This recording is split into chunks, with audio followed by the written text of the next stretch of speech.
जय हिंद दोस्तों। आज हम लोग इस वीडियो में क्लास 9th बायोलॉजी चैप्टर 4 स्वास्थ्य एवं रोग इसके अति लघु उत्तरीय प्रश्नों को सॉल्व करने वाले हैं। इसका पहला प्रश्न है, अच्छे स्वास्थ्य की 3 मूल शर्तों के नाम लिखें। देखिए, अच्छे स्वास्थ्य होने की 3 मूल शर्तों के नाम लिखना था तो पहला हो जाएगा संतुलित आहार, और दूसरा स्वच्छ हवा होना चाहिए, और तीसरा स्वच्छ भोजन एवं जल होना चाहिए। ये सभी अगर हम लोगों को उचित मात्रा में मिलता रहेगा तो हम लोग स्वस्थ रहेंगे।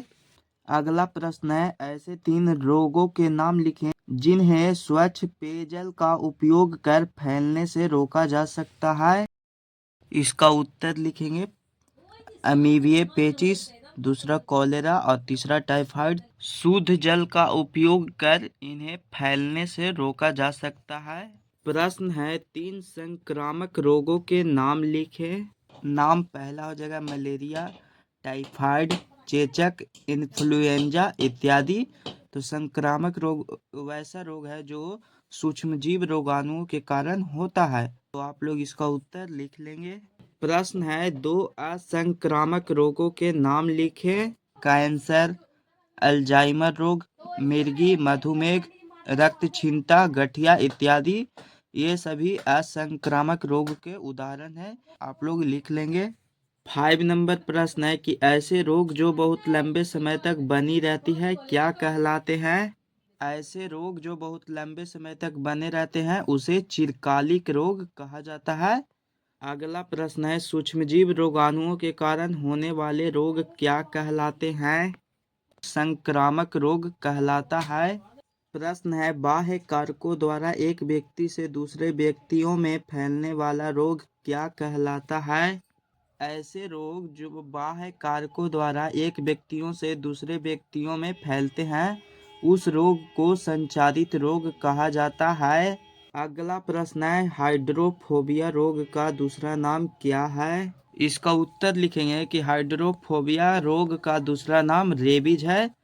अगला प्रश्न है, टाइफाइड रोग के कारक का नाम लिखें। इसका उत्तर लिखेंगे कि टाइफाइड सल्मोनेला टाइफी नामक बैक्टीरिया के कारण होने वाला संक्रामक रोग है।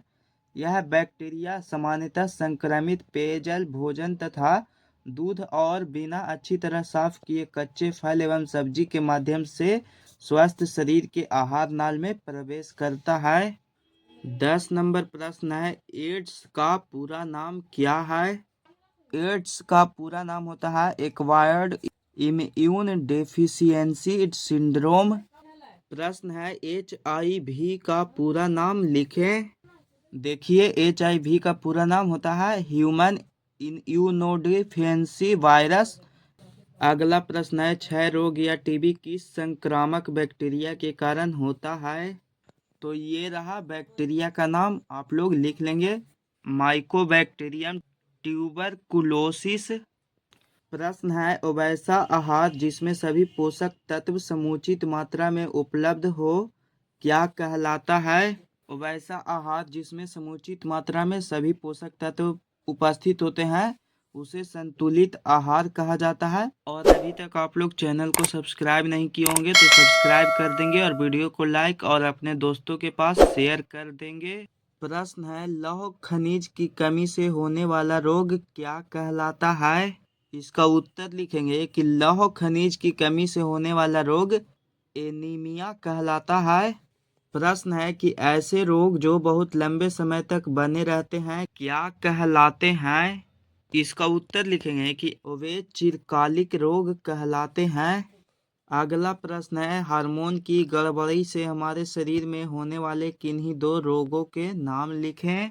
देखिए, पहला रोग हो जाएगा मधुमेह या डायबिटीज, और दूसरा रोग हो जाएगा भीमकायत्व या फिर जिसे जायगैटिज्म भी कहा जाता है। प्रश्न है, शरीर में किस हार्मोन के ज्यादा बनने से जायगैटिज्म नामक रोग होता है। इसका उत्तर लिखेंगे कि शरीर में वृद्धि हार्मोन ज्यादा बनने के कारण जायगैटिज्म रोग उत्पन्न होने लगता है।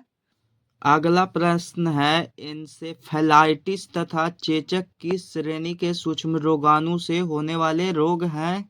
इसका उत्तर लिखेंगे कि वायरस श्रेणी के सूक्ष्म रोगाणु द्वारा चेचक इत्यादि ये सभी रोग उत्पन्न होते हैं। प्रश्न है, सूक्ष्मजीव रोगाणुओं के कारण होने वाले रोग क्या कहलाते हैं? इसका उत्तर लिखेंगे कि सूक्ष्मजीव रोगाणुओं के कारण होने वाला रोग संक्रामक रोग कहलाता है। 20 नंबर प्रश्न है, असंक्रामक रोग के कोई दो उदाहरण दें।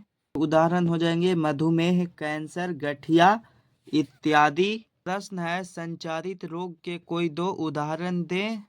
तो इसका उदाहरण हो जाएगा जैसे मलेरिया, कोरोना वायरस यानी कि कोविड-19, हैजा। ये सभी वैसे रोग थे जो एक व्यक्ति से दूसरे व्यक्ति में बाह्य कारकों जैसे खास कर या बोलने से ये सभी रोग उत्पन्न होते थे। यानी कि जब कोई व्यक्ति पीड़ित होता था और वह व्यक्ति कुछ बोलता था तो उसके मुंह से निकलकर या फिर खांसने से वह वायरस उसके शरीर से निकलकर दूसरे व्यक्तियों में प्रवेश कर जाता था। वैसे रोगों को ही कहा जाता है संचारित रोग। प्रश्न है, मलेरिया रोग किस परजीवी के कारण होता है? इसका उत्तर लिखेंगे कि मलेरिया रोग प्लाज्मोडियम नामक परजीवी के कारण होता है। यहाँ पे परजीवी का नाम पूछ रहा है तो इसलिए परजीवी का नाम हो जाएगा प्लाज्मोडियम नामक परजीवी। यह रोग होता है मादा एनोफिलीज मच्छर के काटने से, लेकिन हमें यहाँ पे परजीवी पूछ रहा था तो परजीवी में ये हो जाएगा प्लाज्मोडियम नामक परजीवी के कारण मलेरिया रोग उत्पन्न होता है। आप लोग इसमें कंफ्यूजन नहीं होइएगा। प्रश्न है, अमीबी पेचिस किस प्रोटोजोआ के संक्रमण से होता है? इसका उत्तर लिखेंगे कि अमीबी पेचिस एंटी अमीबा हिस्टोलिटिका के कारण होता है। अगला प्रश्न है, टाइफाइड नामक रोग के रोकथाम के लिए लगाए जाने वाला टीका क्या कहलाता है? टीका का नाम होता है TAB यानी कि टैब टीका जिसे कहा जाता है। इसका पूरा नाम होता है टाइफाइड एंटीबैक्टीरियल टीका, जिसमें एंटीबायोटिक का प्रयोग किया जाता है। तो टीका का नाम पूछ रहा था तो टीका जो दिया जाता है वह टैब नामक टीका कहलाता है। 25 नंबर प्रश्न है, डॉट्स के द्वारा किस रोग की चिकित्सा की जाती है? इसका उत्तर लिखेंगे कि डॉट्स के द्वारा टीबी रोग यानी कि क्षय रोग की चिकित्सा की जाती है। डॉट्स एक प्रकार का विधि है जिसमें इस रोग की इलाज के लिए डॉक्टरों ने एक प्रकार का योजना बनाया जिसे डॉट्स का नाम दिया गया है। तो आप लोग इसे समझ गए होंगे। अगला प्रश्न है, इंटरफेरॉन की सुई किस रोग के नियंत्रण में सहायक है? हेपेटाइटिस रोग के नियंत्रण में सहायक होता है। प्रश्न है, रैबिडो वायरस के कारण होने वाले रोग का नाम बताएं। इसका उत्तर लिखेंगे कि रैबिडो वायरस के कारण होने वाला रोग रेबीज कहलाता है जो कुत्तों के काटने से उत्पन्न होता है। प्रश्न है, रेबीज नामक रोग अन्य किस नाम से जाना जाता है? इसका उत्तर लिखेंगे कि रेबीज को हाइड्रोफोबिया के नाम से भी जाना जाता है। तो इसका उत्तर हो जाएगा हाइड्रोफोबिया, जो कि पागल कुत्तों के काटने से होता है।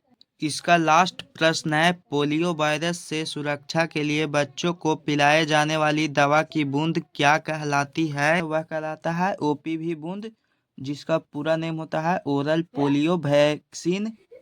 तो आप लोग इसका उत्तर लिख लेंगे। फिर मिलेंगे हम लोग एक नए वीडियो के साथ, तब तक के लिए जय हिंद जय भारत।